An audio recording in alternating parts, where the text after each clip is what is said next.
join us on Patreon, and become part of our journey to uncover history's untold stories.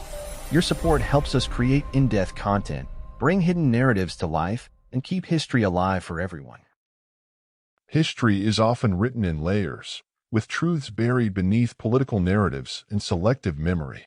Among the most painful yet underexamined injustices of modern America is the continued denial of tribal citizenship to Black natives, individuals of both African and Indigenous descent. These communities, once integral parts of Native American nations, are now struggling to reclaim an identity that was historically stolen from them. The rejection they face today is not merely an administrative issue, but the culmination of centuries of colonial policies, racial hierarchies, and economic interests that sought to divide and erase their presence. Imagine a person who grew up within a Native American culture, who speaks the language, practices the traditions, and has family ties to the tribe, only to be told they do not belong. This denial is not based on their lived experience or cultural contribution, but rather on a racial classification that was imposed upon their ancestors. The question is why? Why are Black natives, whose lineage and history are deeply entwined with that of Indigenous nations, systematically excluded from full recognition? The answer requires us to go back centuries, tracing a complex journey of alliances, betrayals, forced assimilation, and the enduring struggle for identity and belonging. To understand the present, we must first uncover the past. Black natives, often referred to as freedmen or Black Indians, have been part of Indigenous nations since the earliest days of European colonization. Enslaved Africans who escaped sought refuge among native tribes, forming alliances and intermarrying with Indigenous peoples. Some were adopted into tribes as equals, while others found themselves in ambiguous positions, dependent on the tribe but not fully integrated into its structures. Over time, they fought alongside native warriors, contributed to tribal economies, and suffered alongside their indigenous kin as European expansion decimated traditional ways of life. Yet, when it came time for native nations to rebuild, Black natives found themselves excluded from the very societies they had helped sustain.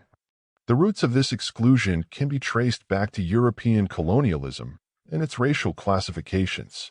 Early European settlers viewed race as a strict hierarchy, with whites at the top, Indigenous peoples as subjects to be Christianized or eliminated, and Africans as permanent chattel.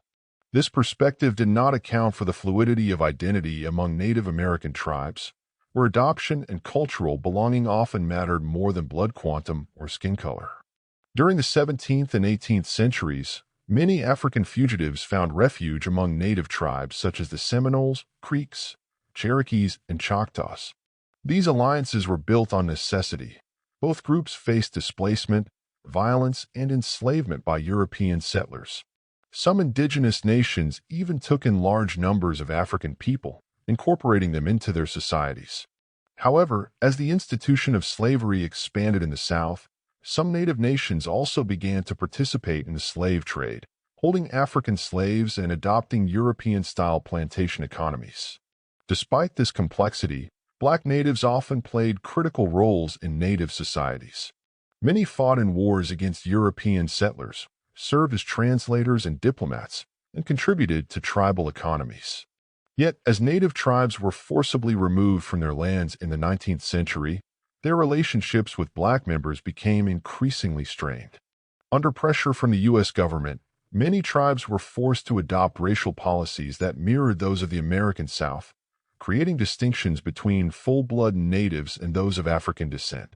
One of the most significant moments in the history of Black native identity was the Treaty of 1866.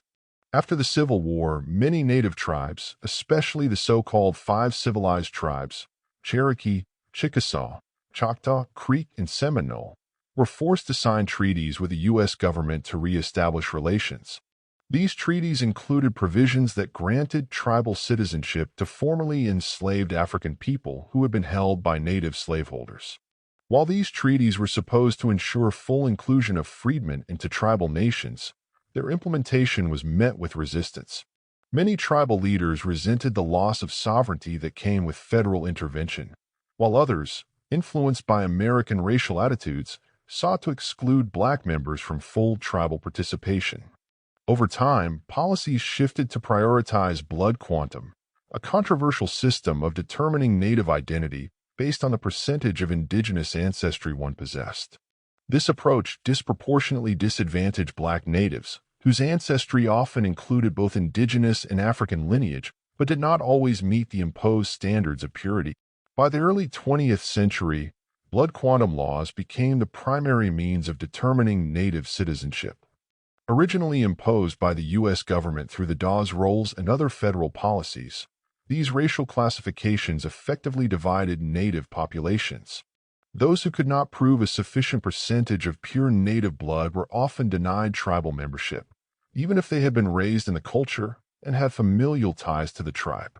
This was particularly devastating for black natives, many of whom had lived as full members of their tribes for generations.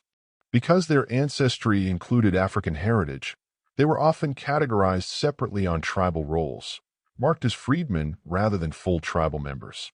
This distinction became a legal barrier to land ownership, federal recognition, and participation in tribal governance. Over the decades, as tribal nations fought for self-determination and economic development, many began tightening membership requirements.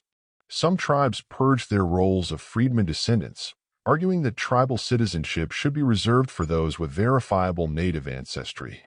This was often framed as an issue of sovereignty, the right of Native nations to determine their own membership criteria. However, the reality was more complicated, as economic and political factors played a significant role in these decisions.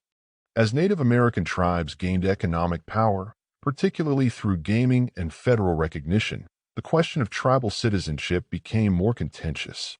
Casinos and government funding brought in substantial revenue, and with these financial gains came increased scrutiny over who should benefit. Some tribal leaders argue that limiting citizenship to those with the highest percentage of Native ancestry would ensure that resources remained within the core community.